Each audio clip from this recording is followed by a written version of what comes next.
बिस्मिल्लाहिर्रहमानिर्रहीम, अस्सलाम वालेकुम। अली सलमान जीटीवी के तमाम नाजरीन को जी स्पोर्ट्स में खुश आमदेद कहता है कि जहां पीर से लेकर जुमेरात तक रोजाना रात 11:05 पर हम इस महफिल को सजाते हैं आपके लिए और बात करते हैं उस दिन खेले जाने वाले मैचेस के बारे में या उस दिन से जुड़ी स्पोर्ट्स की खबरों के बारे में। और आज साल का आखिरी दिन है और आज हमारा साल का आखिरी शो है, तो हमने सोचा क्यों ना आज हम पूरे साल की पाकिस्तान की जो स्पोर्ट्स है उसको रिकैप करें और पाकिस्तान ने क्या खोया क्या पाया स्पोर्ट्स के मैदानों में, और पाकिस्तान की क्या अचीवमेंट रही, पाकिस्तान की क्या स्ट्रेंथ रही, पाकिस्तान की क्या वीकनेसेस रही, इसको आज के शो में हम डिस्कस करेंगे। और हम बड़ा ब्लेस अपने आप को फील करते हैं और बहुत ही अपने आप को जो है वो खुशकिस्मत समझते हैं कि जब इतनी मौजूद शख्सियात हमारे साथ स्टूडियोज़ में मौजूद होती हैं या जी स्पोर्ट्स के लिए अपना वक्त निकालती हैं। मेरे साथ आज एक ऐसी ज़बरदस्त शख्सियत मौजूद हैं कि जो अपने फील्ड में एक उस्ताद, एक तलीक़ की हैसियत रखते हैं, एक रोल मॉडल की हैसियत रखते हैं। और मेरी बड़ी खुश नसीबी है कि जब मैंने जी स्पोर्ट्स में शो को एंकर करना शुरू किया तो मेरे शो के जो पहले गेस्ट थे वो यही मौजूद शख्सियत थे। और जब जब हमारा कोई स्पेशल ओकेजन होता है तो हमारी ख्वाहिश ये होती है कि हमारे साथ ये शो का हिस्सा बने, हमारे शो को रौनक बख्शें, हमारे शो को जीनत बख्शें। और हम इनके इंतहाई मशकूर हैं कि अपनी गुनागो मसरूफियात में से इन्होंने वक्त निकाला और आज खुसूसी तौर पर इस साल के आखिरी शो के लिए हमारे साथ मौजूद हैं पाकिस्तान के इंतहाई सीनियर सीजन और बहुत ही काबिल एहतराम स्पोर्ट्स जर्नलिस्ट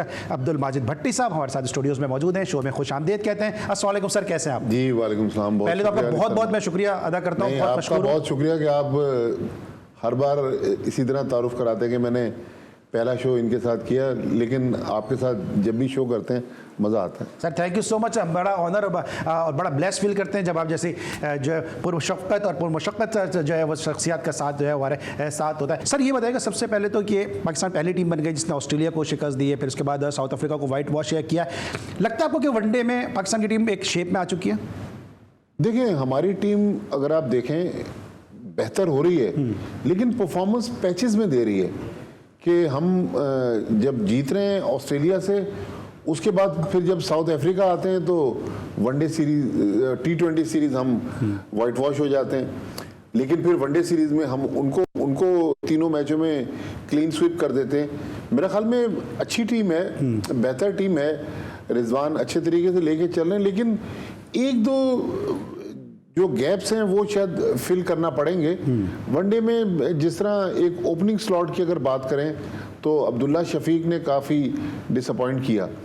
तो मेरे ख्याल में ओवरऑल पाकिस्तान क्रिकेट बेहतरी की तरफ जा रही है, लेकिन ये जो हम आखिर में सेंचुरियन टेस्ट हार गए तो लग ऐसे रहा था कि शायद नए साल से पहले हम टेस्ट मैच में किसी बड़ी टीम को उनके मुल्क में जाके हराएंगे।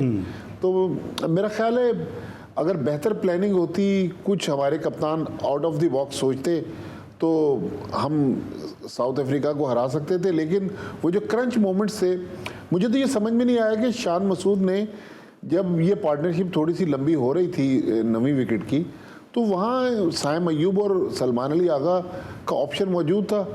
फिर जब 17 रन रह गए उस वक्त वो लेकर आ गए आमिर जमाल को। मेरे ख्याल में आमिर जमाल इस 11 में उनकी जगह बनती नहीं थी, लग नहीं रहा। मुझे नहीं समझ आ रहा कि वो क्या पूरे बैट्समैन हैं या पूरे बॉलर हैं। मीर हमजा जब मौजूद है हमारे पास तो आमिर जमाल को खिलाना, लेफ्ट आर्म फास्ट बॉलर, आपको पता है कि एक थोड़ा सा ऑप्शन आपके पास होता है, वो एंगल ज़रा डिफरेंट होता है। लेकिन बहरहाल मिस कर दिया हमने टेस्ट मैच।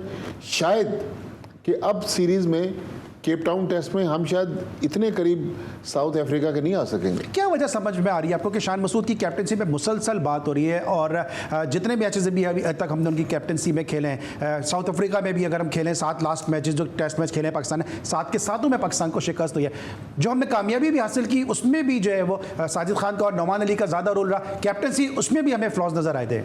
मेरे ख्याल में चूँकि उनकी अपनी परफॉर्मेंस नहीं हो रही, इसलिए परफॉर्मेंस ना करने का जो प्रेशर है वो उनकी कप्तानी पे आ रहा है। तो अदरवाइज़ मेरे ख्याल में इतने बुरे कप्तान नहीं है। लेकिन फिर एक और जो हमने इंग्लैंड की सीरीज़ में देखा कि पीसीबी ने कप्तान से सिलेक्शन के इख्तियारात वापस ले लिए, तो एक ये भी वजह हो सकती है कि शान मसूद जो हैं वो अनकंफर्टेबल फील कर रहे हैं। हो सकता है वो किसी और को खिलाना चाहते हो, लेकिन आकिब जावेद जैसा हैवीवेट जब ड्रेसिंग रूम में बैठा हुआ है तो फिर मेरा नहीं ख्याल कि कप्तान की इतनी चलती होगी। तो देखिए दुनिया भर में कप्तान जो है वो सिलेक्शन का पार्ट होता है। यहाँ हमने पहले जैसन गिलेस्पी और गैरी कर्स्टन को सिलेक्शन में निकाल दिया, वो एहतजाज करते करते पाकिस्तान टीम को छोड़ के चले गए। लेकिन कप्तान, मुझे लग रहा है कि ये जो थोड़ा सा अनकंफर्टेबल हम उसको देख रहे हैं, एक तो उसकी अपनी परफॉर्मेंस और दूसरा सिलेक्शन में बिल्कुल अलग थलग वो नज़र आ रहे हैं। मुझे नहीं लग रहा ये 11 खिलाड़ी शान मसूद के 11 खिलाड़ी थे। क्योंकि मेरे साथ शो में एक प्लेयर, फॉर्मर प्लेयर मौजूद थे, उन्होंने भी कहा कि लग नहीं रहा कि शान कप्तान है, उसको अपनी अथॉरिटी को मनवाना चाहिए। अगर उससे परफॉर्मेंस नहीं हो रही है भट्टी साहब, तो किस तरह से अपनी अथॉरिटी को मनवा सकता है? क्योंकि हम देखते हैं विक्टों के पीछे से रिजवान भी बाबर आजम को कप्तान करके आवाज़ दे रहे होते हैं। देखिए, उसका तो फिर एक सादा सा जवाब है कि जिस तरह आप शो कर रहे हैं कि अगर आपको पहले से सवालनामा थमा दिया जाए कि अली सलमान आपने ये सवाल पूछना, आपके भाई एंकरिंग तो मैं कर रहा हूँ, तो सवाल आप किस तरह दे सकते हैं? तो एक ही उसका हल है कि वो कप्तानी छोड़ दें।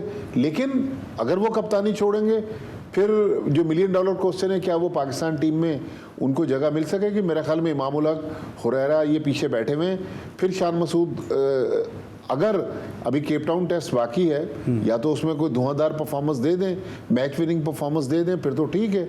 अदरवाइज इस सूरत हाल में अगर उनसे कप्तानी ली जाती है, बल्कि अब ये डिबेट चल पड़ी है कि क्या वेस्ट इंडीज़ की होम सीरीज़ में शान मसूद कंटिन्यू करेंगे। मेरा अपना ख्याल है, हो सकता है मैं गलत हूँ, कि ये जो नया वर्ल्ड टेस्ट चैम्पियनशिप का साइकिल वेस्ट इंडीज़ की सीरीज़ के बाद शुरू होगा, यहाँ तक अगर वेस्ट इंडीज़ की सीरीज़ में भी शान मसूद ना कुछ कर सके, फिर शायद Pakistan cricket board test match के कप्तान के बारे में सोचेगा। ठीक है। अच्छा सर, अभी आप मीर हमज़ा की बात कर रहे थे। अगर चले मीर हमज़ा को इन्होंने नहीं खिलाया, लेकिन शाहिन अफरीदी को इन्होंने वर्कलोड मैनेजमेंट के नाम पे इन्होंने रेस्ट दिया या उन्होंने रिलीज़ किया, वो बांग्लादेश में खेलते नजर आ रहे हैं। आपको लगता है कि यहाँ पे मीर हमज़ा या शाहिन अफरीदी होते तो शायद इस टेस्ट मैच का सिनारियो मुख्तलिफ होता, एंगल चेंज होता, एक्सपीरियंस इन दोनों के पास है, पाकिस्तान इस टेस्ट मैच को जीत सकता था? मैं अली सलमान इससे बढ़कर आपसे बात कर रहा हूँ कि हारिस रऊफ क्यों नहीं खेल रहे टेस्ट मैच? आपका वो बॉलर जो 140 150 की स्पीड से करवा रहा है, इस पिच पे सेंचुरियन में अगर हारिस रऊफ होते तो पाकिस्तान को इतना मसला नहीं होता कि पाकिस्तान 2 विकेट से हार जाता। शाहीन बिल्कुल, देखिए मैं ये नहीं कह रहा कि आप हर मैच शाहीन को खिलाएं, हर मैच हारिस रऊफ को खिलाएं।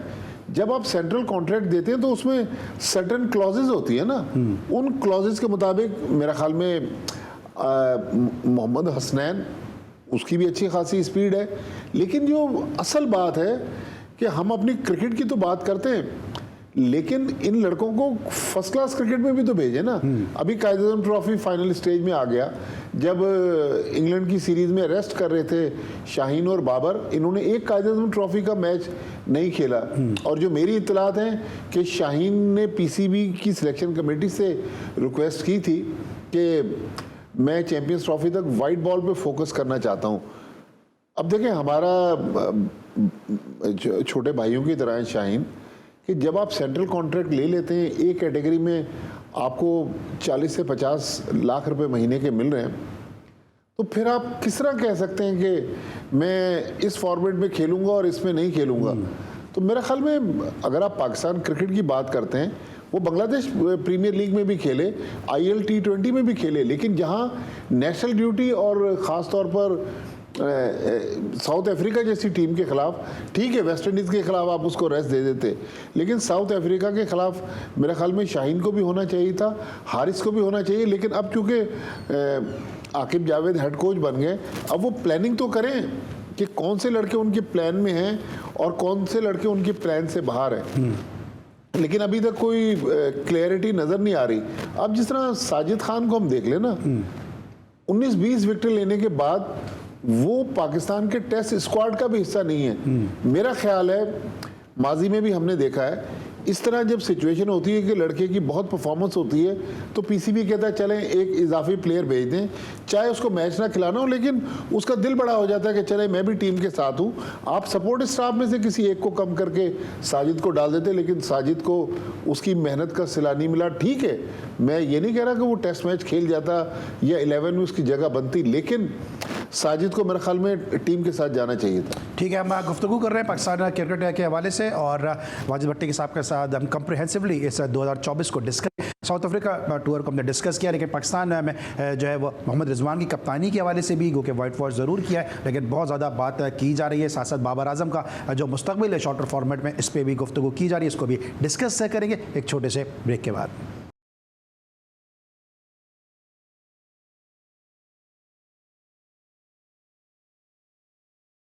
Welcome back after the break. और ब्रेक पर जाने से पहले हम डिस्कस कर रहे थे साउथ अफ्रीकन टूर को, लेकिन मोहम्मद रिजवान की कप्तानी के हवाले से भी कहा जा रहा है कि मोहम्मद रिजवान उस अंदाज से कप्तानी करते नजर नहीं आ रहे जिस अंदाज से वो मुल्तान सुल्तान के लिए कप्तानी करते नजर आ रहे थे। सर, रिजवान की कप्तानी के हवाले से क्या कहेंगे? क्या एज पर द एक्सपेक्टेशन है उनकी कप्तानी, या आप समझते हैं कि जिस तरह शान मसूद पे क्रिटिसिज्म हो रहा है इस तरह रिजवान को भी काफ़ी सुधार की बेहतरी की ज़रूरत है?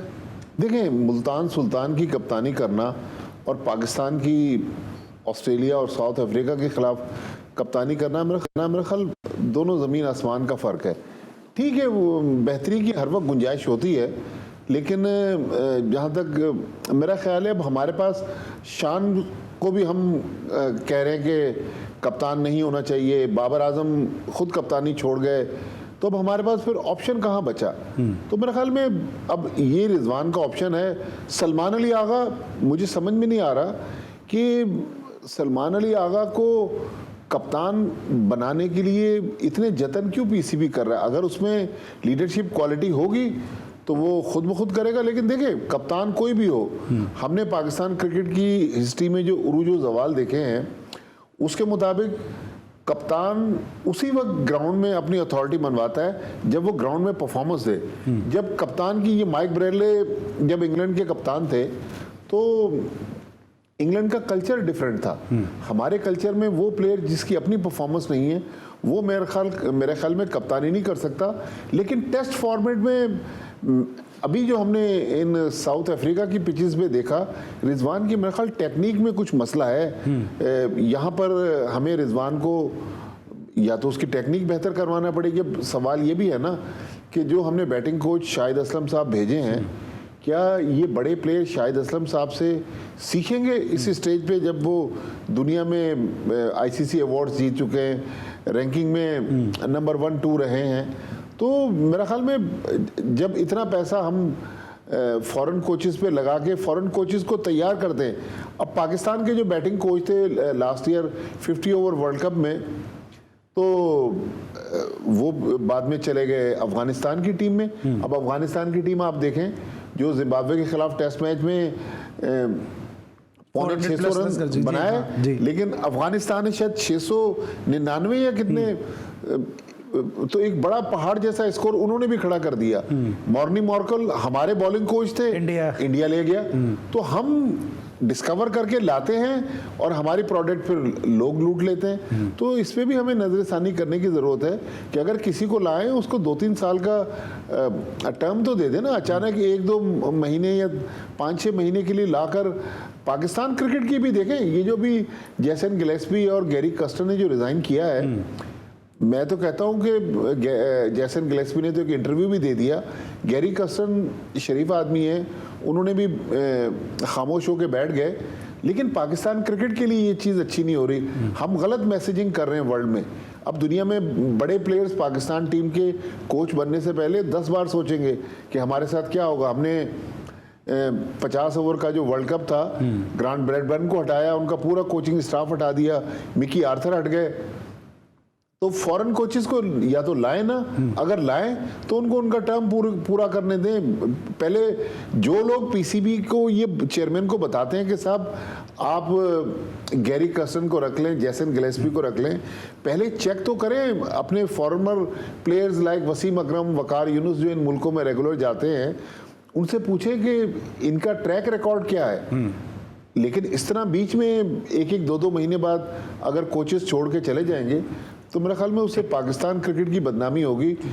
इसके अलावा तो हमें कुछ हासिल उसूल होना नहीं है। अच्छा, ब्रैडमैन की बात की है माजिद भट्टी साहब ने, अब्दुल माजिद भट्टी साहब ने कहा कि उनके और अपने मुल्क में उनका क्या कोचिंग का ट्रैक रिकॉर्ड है। तो ब्रैडमैन को ग्लैमरगन काउंटी ने भी जो वो आज ही हटाया, डिसिप्लिन पे। जी हाँ, डिसिप्लिन के इश्यूज पे तो बिल्कुल सही बात है कि उनका अपनी जो अपने मुल्क में जो उनकी सूरत हाल है उसको भी हमने कितने अरसे उनको हाई परफॉर्मेंस सेंटर में रखा, विमेंस टीम के साथ भी रखा। जी, और काफी अरसे से पाकिस्तान क्रिकेट के साथ वो मुंसलिक भी रहे। अच्छा सर, ये बाबर आजम के मुस्तकबिल क्या देख रहे हैं? क्योंकि शुएब अख्तर ने कहा कि अगर ये वाइट बॉल से नहीं अच्छा परफॉर्म करेंगे तो चैंपियंस ट्रॉफी के बाद इनका मुस्तकबिल जो है वाइट बॉल में नजर नहीं आ रहा।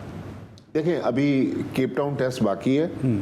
बाबर आजम के साथ बैठकर एक बार आकिब जावेद या पीसीबी के लोग बात तो करें। ऑस्ट्रेलिया वगैरह में क्या होता है, उस प्लेयर को बिठा के वो कहते हैं कि भाई देखें आप इस फॉर्मेट में परफॉर्म नहीं कर रहे, लिहाजा हम आपको चाहते हैं कि आप इस फॉर्मेट तक महदूद हो जाए। बात कर लें, अगर बाबर आजम कंफर्टेबल है, देखें बाबर आजम को आप कुछ भी कह लें, उसकी एक क्लास और कैलिबर तो है। अभी 50 रन बनाकर उन्होंने जो स्ट्रोक खेला, अब मेरा सवाल ये है कि जब वो ड्रेसिंग रूम में गए होंगे या उनके आउट होने के कुछ देर बाद किसी कोच ने उनसे बात की होगी कि भाई आप तो टीम को फंसा के आगे, 50 के बाद आपका मिशन कंप्लीट थोड़ी हुआ। जहीर अब्बास साहब अक्सर बताते हैं कि भाई मेरे साथ जो सीनियर्स खेलते थे वो हमें कहते थे भाई 50 के बाद विकेट थ्रो नहीं करनी, आपने 100 करना है, 100 के बाद 150, 150 के बाद 200, इवन ट्रिपल सेंचुरी की डिमांड करते थे। लेकिन अगर कोई लड़का ये समझ ले कि भाई मैंने 50 कर दिया, मेरा काम ख़त्म हो गया, लिहाजा बाबर आजम को भी सोचना पड़ेगा कि भाई मेरा इतना बड़ा दुनिया में नाम है और हर फॉर्मेट में उनका डिक्लाइन आ रहा है, तो अब बाबर आजम अगर अपना फैसला खुद कर लें, अदरवाइज फिर टीम मैनेजमेंट उनको बताए। अच्छा, आपने क्योंकि मुख्तलिफ अदवार देखे हैं पाकिस्तान क्रिकेट के, बड़े बड़े क्रिकेटर्स के कैरियर को आपने ग्रास रूट से कवर भी किया है, डोमेस्टिक भी आपने देखी है, आपको लगता है कि बाबर आजम को जो किंग बाबर और बॉबी और कोई करे ना करे बाबर कर लेगा, इस तरह की जो बातें की जाती हैं, बाबर वाकई इसके अहल हैं या ओवर हाइप्ड प्लेयर हैं? देखें अली सलमान, मैंने जहां हम बैठ के ये प्रोग्राम कर रहे हैं, इसके थोड़े से फासले पर कराची प्रेस क्लब है। 96 में मैंने वो प्रेस कॉन्फ्रेंस कवर की, जावेद मियांदाद जैसे बड़े प्लेयर ने रोते हुए रिटायरमेंट अनाउंस की। तो ये क्रिकेट आपको खुशियां बहुत देता है, आपको पैसा भी बहुत देता है, आपको शोहरत देता है, लेकिन ये क्रिकेट रुलाता भी बहुत है। लेकिन ये जो आपने जिन अलकाब का जिक्र किया, बाबर आजम यकीनी तौर पर उनके नॉलेज में ये सारी चीज़ें होंगी, लेकिन मेरा ख्याल यहाँ एजेंट का बड़ा मेन रोल है। एजेंट आप देखें ना, फ़खर जमान के साथ क्या हुआ, उसी एजेंट ने किया ना जो बाबर आजम के भी एजेंट है। बाद में जो मेरी इत्तलात है कि फ़खर जमान ने उनसे किनारा कशी इख्तियार कर ली। बाबर आजम को आप ज़रूर खिताबात दें, लेकिन ये जो इस तरह के आप खिताब दे के और उसके बाद टीम अंडर परफॉर्म कर जाती है, बाबर आजम परफॉर्म नहीं कर सकते। देखें, अगर बाबर आजम किंग है तो मेरे और आपके कहने से किंग नहीं होगी, तारीख और कारकर्दगी उसका फैसला करेगी। लिहाजा बाबर आजम को अननेसेसरी प्रेशर बिल्ड करवाने से बेहतर है कि बाबर आजम को कहें कि क्रिकेट पे फोकस करे। अब जिस तरह अभी कायद-ए-आज़म ट्रॉफी चल रही थी और बाबर आजम टेस्ट टीम से ड्रॉप हो गए, हमने पाकिस्तान में बड़े बड़े बैट्समैन देखे, बड़े बड़े प्लेयर देखे कि वो जाके डोमेस्टिक क्रिकेट खेलते थे। बाबर आजम को हम नेट पे देखते थे। कायद-ए-आज़म ट्रॉफी नहीं खेली, मुझे आज भी याद है 79 में जब पाकिस्तान की टीम भारत जा रही थी, हर प्लेयर की ख्वाहिश थी कि बहुत सालों के बाद पाकिस्तान की टीम भारत जा रही थी। आसिफ इकबाल कप्तान थे, सरफराज नवाज ने एक मैच नहीं खेला था, शायद उस ज़माने में कौन सी कायद-ए-आज़म ट्रॉफी थी या पेट्रन्स ट्रॉफी, तो सरफराज नवाज को पाकिस्तान टीम में सिलेक्ट ही नहीं किया गया इंडिया के टूर के लिए। लिहाजा प्लेयर्स को बोर्ड डिसिप्लिन कर सकता है, मैं और आप नहीं। हम तो ये कैमरे की आंख के सामने और माइक के सामने बात करते हैं, लेकिन जो वो लोग जो डिसीजन मेकर हैं, जो फैसला साजी का जिन लोगों को इख्तियार है, उन लोगों को चाहिए कि भाई आप प्लेयर्स को कहें कि डोमेस्टिक क्रिकेट तो खेलें। आपको लगता है कि जो पाकिस्तान में और इंडिया में जो ये यूट्यूबर्स हैं, इन्होंने भी क्रिकेट का अच्छा खासा सत्यानाश किया है? ये प्लेयर्स को ओवर हाइप कर देते हैं, किसी की इज्जत गिरा देते हैं और किसी को बहुत ज़्यादा जो है वो चढ़ा देते हैं। देखें, ये असल, अब आप मुद्दे की तरफ आएँ कि ये सारा खेल तो सोशल मीडिया का खेल है ना। सोशल मीडिया पे उनके एजेंट्स और यूट्यूबर्स, और कुछ यूट्यूबर्स और माजरत के साथ कुछ हमारे सो कॉल्ड जर्नलिस्ट, वो तो लगता है कि कोई पीसीबी का तर्जुमान बना हुआ है, कोई बोर्ड प्लेयर्स का तर्जुमान बना हुआ है, कोई किसी के लिए आवाज़ उठा रहा है। ये सहाफ़त हमने तो नहीं देखी, हमें तो उस्तादों ने कुछ और बताया था। लेकिन अनफॉर्चुनेटली आज हम जिस दौर से गुजर रहे हैं, मुझे एक हमारे सीनियर ने कहा कि यार आपसे बड़े सहाफ़ी कराची के डरते हैं। मैंने कहा भाई वो सहाफ़ी नहीं डरते, हम खुद अपनी इज्जत बचा के साइड से निकल जाते हैं। हमें पता है कि इन लोगों को हेड डाउन होने का मकसद है कि ये किसी भी वक्त आप पे खुदकुश हमला कर देंगे। लिहाजा ये यूट्यूबर्स की वजह से ही सारा कुछ हो रहा है। तो वो कोई किंग कह रहा है तो कोई उसके अगेंस्ट में हमारे दोस्त हैं, हमारे और आपके कमर रज़ा इफ़ी, वो कुछ और भी तो कहते हैं घंटे का खेल। ऑलराइट, अच्छा ज़रा फ़खर ज़मान की तरफ आते हैं। सर, फ़खर ज़मान के साथ आपको लगता है कि सही हो रहा है, गलत हो रहा है, या इनजस्टिस हो रहा है उनके साथ के, या उनको ज़्यादा सज़ा दी जा रही है, उनके जुर्म से ज़्यादा सज़ा दी जा रही है? अच्छा, मैंने फ़खर ज़मान का केस अली सलमान बहुत लड़ा पिछले दिनों, लेकिन मैं विटनेस भी हूं जहां पे आपने बात की थी जी हाँ। नहीं, वहां भी बात की, वो मोहसिन नकवी साहब के सामने तो बात की मैंने उस मीटिंग में। मैंने वैसे टीवी प्रोग्रामों में बहुत कहा कि भाई अगर आपका बच्चा गलती करेगा तो आप उसको डांटेंगे, कई बार थप्पड़ भी मार देंगे, लेकिन बच्चे को घर से तो नहीं निकालेंगे। तो फखर जमान के लिए तो हमने बहुत बात की, लेकिन लास्ट वीक मैंने उनका यूट्यूब पर इंटरव्यू सुना। वो तो कह रहे हैं जी मैं तो अपनी बीमारी की वजह से, मैंने ऑस्ट्रेलिया के टूर से पहले सिलेक्शन कमेटी और पीसीबी से कहा था एक और बात भी कि उन्होंने कहा मैंने सहाफियों को जवाब दिया, वो सहाफी जो आप जैसे जैयद सहाफी हैं, उनका केस लड़ रहे हैं, हम यहाँ पे रोजाना शो कर रहे हैं, हम यहाँ पे उनके लिए बात करते हैं, वो उल्टा हमें ही जवाब दे रहे हैं। और वो होते कौन है कि वो सहाफियों को जवाब दे रहे हैं? किस कैपेसिटी में सहाफियों को जवाब दे रहे थे बाबर आजम के एक्सक्लूजन के हवाले से? देखिए, बाबर आजम तो स्टार है ना। बाबर आजम की जब सहाफ़ी तारीफ़ करते हैं तो फ़खर ज़मान ये नहीं कह सकते कि भैया बहुत तारीफ़ होगी अब तारीफ़ कम करें, दूसरे की तारीफ़ करें।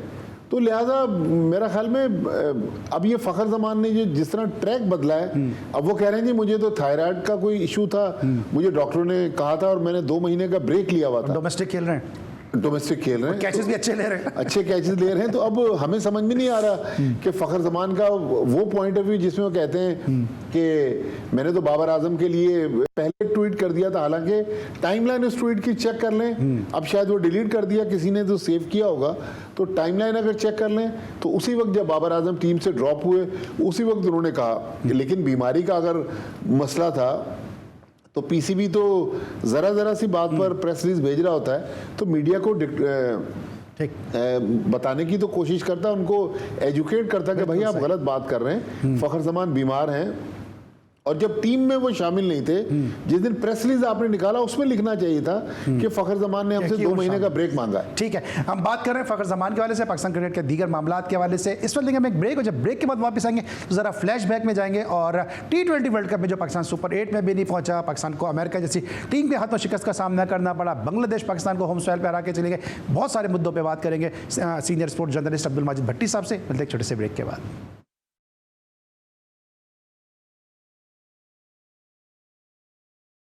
Welcome back after the break. अब हम बात करेंगे उस फियास्को के हवाले से जो T20 वर्ल्ड कप में हुआ। सर क्या हुआ T20 वर्ल्ड कप में? किसी को समझ में नहीं आया कि पाकिस्तान अमेरिका जैसी टीम से हार गया?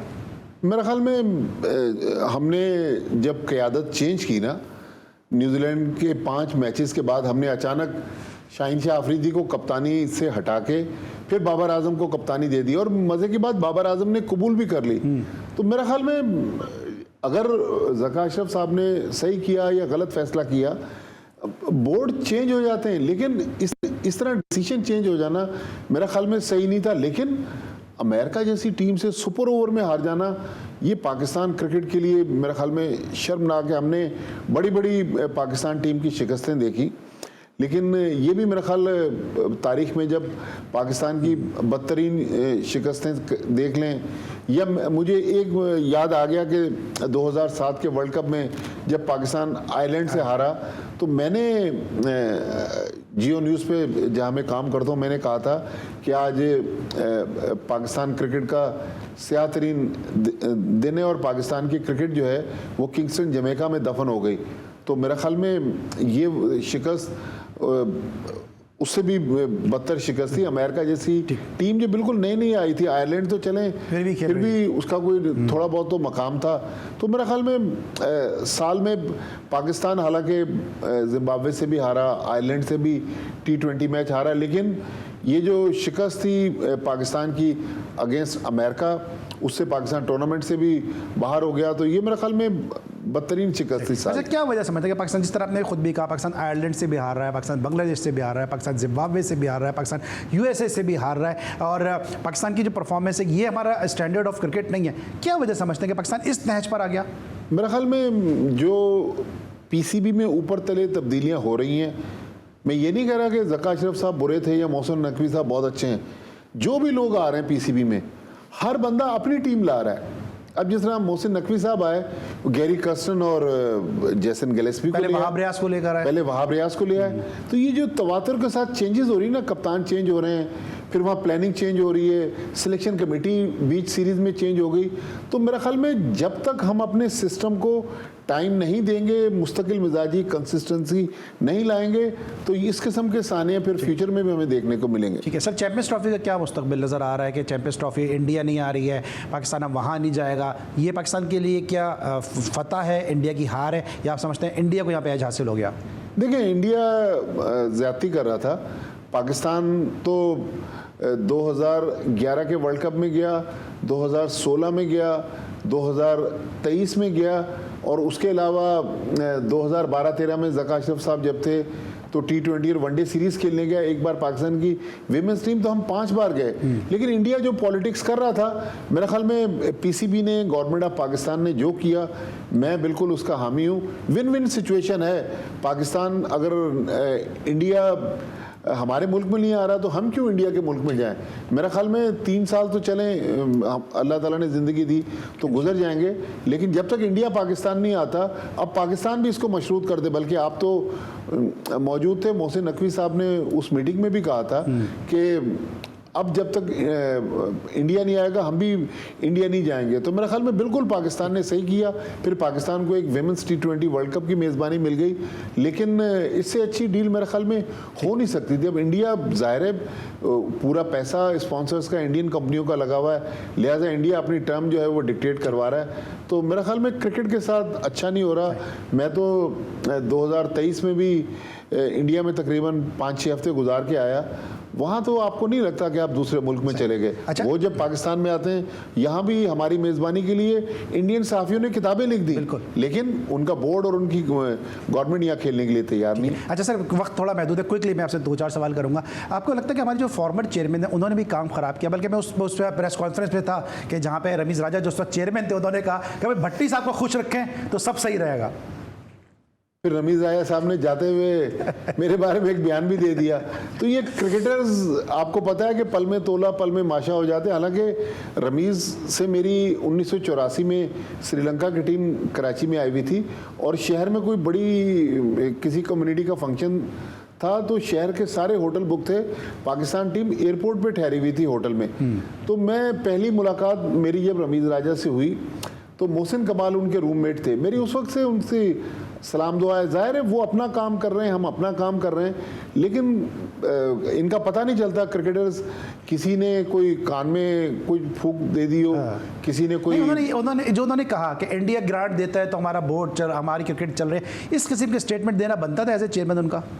देखें, अभी इतना बड़ा ये चैंपियंस ट्रॉफी का इशू था, वो क्रिकेटर्स जो अब पाकिस्तान क्रिकेट बोर्ड के साथ भी जुड़े हुए हैं, किसी ने बयान नहीं दिया इस इशू पे, इंक्लूडिंग रमीज़ राजा। तो आपको पता है कि इन्होंने भी तो वहाँ जाके बाद में इनके भी तो स्टेक्स, और बहुत सारी जो लीग्स हो रही हैं, मेरा ख्याल में, अगर मैं गलत नहीं कह रहा, दुनिया में इस वक्त जितनी फॉरेन लीग्स हो रही हैं, 20 टीमें ऐसी हैं, फ्रेंचाइज ऐसी हैं दुनिया के मुख्तलिफ लीग में जो इंडियन ओनर्स की हैं। ज़्यादा उनको अफोर्ड नहीं है कि वो उनके खिलाफ बोल सकें। क्विकली सर 2-3 सवाल जल्दी से, कि एक तो अरशद नदीम ने इस साल कामयाबी हासिल की पाकिस्तान के लिए, बड़ा ज़बरदस्त है, इस हवाले से रहा। फिर हॉकी का क्या आपको नज़र आ रहा है कि हॉकी में पाकिस्तान ने, जूनियर जो पाकिस्तान की हॉकी टीम है, उसने किस हद तक बेहतर कारकर्दगी दिखाई है?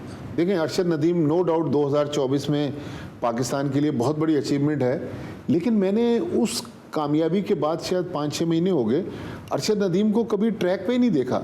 तो ऐसा तो नहीं कि इस चकाचौंध के अंदर अरशद नदीम फिर गायब हो जाएं, बल्कि हमने कराची प्रेस क्लब में भी उनको बुलाना था, उन्होंने नंबर चेंज कर लिया, एजेंट रख लिया, फ़ोन नहीं उठाते। तो मैं तो अरशद नदीम साहब से कहूँगा कि भाई, ये मीडिया की वजह से सब कुछ है, आप ज़रूर फ़ोन चेंज कर लें। हॉकी में थोड़ी सी इम्प्रूवमेंट आई है, लेकिन अगेन वही जो क्रिकेट में होता रहा। हॉकी फेडरेशन में आप देखें, वो बुकटी साहब आ गए, राना मुजाहिद साहब आ गए, हैदर हुसैन जो थे वो अचानक उनको हटा दिया गया। तो मेरा ख्याल में सियासत से, जब हम इंडिया के लिए कहते हैं कि क्रिकेट को सियासत से बालातर करें, तो पाकिस्तान में भी जो खेल हैं उनमें सियासत नहीं होनी चाहिए। अगर सियासत होगी तो फिर खेलों का वही हाल होगा जो हॉकी का हो रहा है। और 2 अच्छी खबरें दी कि पावर लिफ्टिंग में जो सोहेल सिस्टर्स थी, उन्होंने पाकिस्तान को कॉमनवेल्थ में 18 मेडल जितवाए। फिर Pakistan blind cricket world cup जीता T20 का। और पैरा ओलंपिक्स में भी वो एक साहब जो थे, उन्होंने शायद इस बार ब्रॉन्ज या सिल्वर मेडल जीता। तो ओवरऑल देखें हमारे पास सहूलतें नहीं है, और वो जो हमारे यहाँ इंफ्रास्ट्रक्चर बनते हैं, आप देखें कुछ अरसे बाद वो इंडोर अगर हॉल है तो वो खंडर में तब्दील हो जाता है, ग्राउंड जो हैं वो वीरान हो जाते हैं। तो मेरे ख्याल में स्पोर्टिंग कल्चर जिस तरह है वो कल्चर पाकिस्तान में हमारे पास टैलेंट है, लेकिन वो टैलेंट कहाँ जाके अपनी टैलेंट को निखारने की स्क्वाश में भी हमने ग्लिम्पसेस में कुछ परफॉर्मेंसेस दी हैं। स्क्वाश में एक दो अच्छी परफॉर्मेंसेस आई, लेकिन मेरे ख्याल में जहाँ मैंने जो स्क्वाश कवर की, जहांगीर खान, जानशेर खान, कमर जमान, मोहिबुल्ला, हिदायत जहान, उस ज़माने में वर्ल्ड के जो 6-7 टॉप रैंक प्लेयर थे सिवाय जेफ हंट ऑस्ट्रेलिया के, सारे पाकिस्तानी थे। लेकिन आज हम छोटी छोटी जो टूर्नामेंट्स हैं उनमें जब पाकिस्तान को कोई कामयाबी मिलती है तो खुश होते हैं, लेकिन ओवरऑल मेरे ख्याल में हमें और जो भी गवर्नमेंट हो, हमें इस पाकिस्तान स्पोर्ट्स बोर्ड और पाकिस्तान ओलंपिक एसोसिएशन को थोड़ा सीरियस लेना पड़ेगा, क्योंकि मेन जहाँ से खेल चलता है वहीं से सारी सियासत की नज़र हो जाते हैं। अभी आरिफ सईद साहब पाकिस्तान ओलंपिक एसोसिएशन के प्रेसिडेंट बने। आरिफ सईद साहब एजाज भट्ट साहब के दामाद हैं और पीसीबी गवर्निंग बॉडी में भी रह चुके हैं, सर्विस इंडस्ट्रीज़ के वन ऑफ द डायरेक्टर्स हैं। तो उम्मीद है कि पाकिस्तान ओलंपिक एसोसिएशन बेहतरी की तरफ काम करेगी। अब सर ओवरऑल अगर मैं पूछना चाहूँ, क्रिकेट आप किस तरह देख रहे हैं 25 में? हॉकी जो मेजर स्पोर्ट्स हैं पाकिस्तान के, वो आपकी दानिश में क्या फ्लरिश करेंगे या इसी तरह से हम सिसकते हुए नजर आएंगे?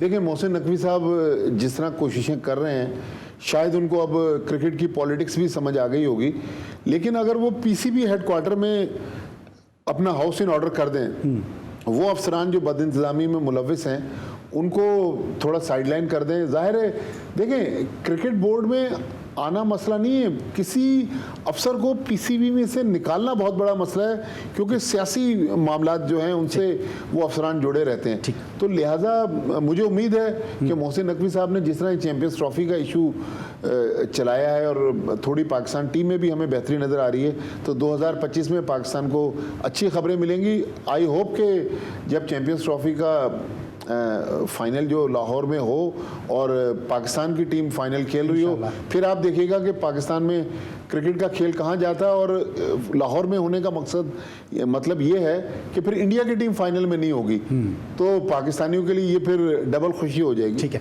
सर, बहुत बहुत शुक्रिया आपकी आमद का। लेकिन जाने से पहले कोई नए साल का कोई मैसेज अगर आप अपने फैंस को देना चाहें?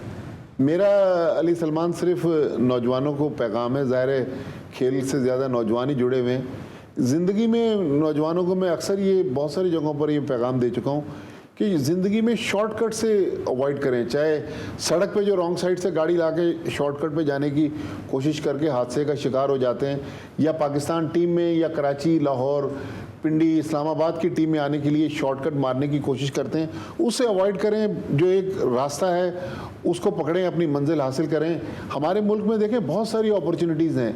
मेरा बेटा इसी कराची शहर में उसने बैचलर्स किया, मास्टर्स किया और यहीं से उसको नौकरी मिली और यहीं से उसको कंपनी बाहर लेकर गई। तो अपने मुल्क को इतना हकीर ना समझिए जो सियासतदान कहते हैं कि जी लोग बाहर जा रहे हैं। हमारे मुल्क में बहुत सारे वसाइल हैं, लेकिन हम अपने आप को इस काबिल कर दें कि हमारी बाहर ज़रूरत पड़े, लेकिन ज़िंदगी में शॉर्टकट से अवॉइड करें और अपने मुल्क की नेकनामी के लिए काम करें। हमारे यहाँ ये कि मैं अपने आप को कहता हूँ जी मैं तो बहुत ईमानदार हूँ और दूसरे की बदयांती पे मैं आवाज़ उठाता हूँ, लेकिन पसे पर्दा रहकर मैं भी गलत काम करने की कोशिश करता हूँ। तो अपने आप को हम सुधारें, हमारा मुल्क भी ठीक हो जाएगा। Thank you so much senior and season sports journalist Abdul Majid Bhatti साहब इस साल के आखिरी शो में हमारे मेहमान खुसूसी थे। हमें उम्मीद है कि भट्टी साहब के साथ ये गुफ्तगू आपको पसंद आई होगी। हमने कोशिश की है कि दरिया को कूजे में बंद करें, कम वक्त में जो पूरे साल का अहाता करें कि किस तरह पाकिस्तान का स्पोर्ट्स और बिलखुसूस पाकिस्तान की क्रिकेट रही है। लेकिन जाने से पहले GTV की जानिब से और जी स्पोर्ट्स की जानिब से तमाम अहले वतन को साल नौ की मुबारकबाद और उम्मीद करते हैं कि ये साल हमारे प्यारे पाकिस्तान के लिए अमन, आशती और खुशियाँ लेकर आएगा और ये साल और मज़ीद इस तरह के आने वाले साल जो हैं पाकिस्तान को तरक्की की राह पर गामजन करने में माविन और मददगार साबित होंगे। लेकिन उसके लिए जिस तरह भट्टी साहब ने भी कहा कि नीयत नेक और खुलूस होना बहुत ज़रूरी है, तो पूरी नीयत नेकी और खुलूस के साथ जो हमें इस साल को पाकिस्तान की तरक्की के लिए काम करना है। उम्मीद करते हैं कि पाकिस्तान इसी तरह से फ्लरिश करता रहेगा। आज के लिए बस इतना ही। अली सलमान और senior at season sports journalist है और हमारे बहुत ही काबिल मुशफ़्फ़क़ और काबिल उस्ताद अब्दुल माजिद भट्टी साहब के साथ हमें इजाज़त दीजिए। अपना बहुत ख्याल रखिए। अल्लाह हाफ़िज़।